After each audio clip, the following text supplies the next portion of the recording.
चाहिए बिल्कुल कमी नहीं है। I am sorry. Hi. Narayan बड़ू लौकत नहीं खे। आपको आजकल कुछ याद ही नहीं रहता। क्या डार्लिंग? आज मेरा सुहाग रात है। सॉरी डार्लिंग, आज मोटा वाला केला खिलाऊंगा भरपूर। थैंक। जब तक तुम मोटा वाला मेरा केला नहीं खाओगी तब तक मैं तुमको फूटी कौड़ी भी नहीं दूंगा। मजाक मत कीजिए। कान खोल के सुन लो मेरा बात, जब तक तुम 2 बच्चे की माँ नहीं बनोगी तब तक इस घर से तुमको नहीं जाना है। केला खा लेना। हट बूटा, तू क्या केला खिला करे?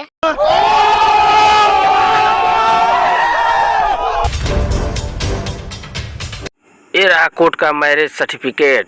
हमारे में तेरे बाप को मत सिखा, चल। No no no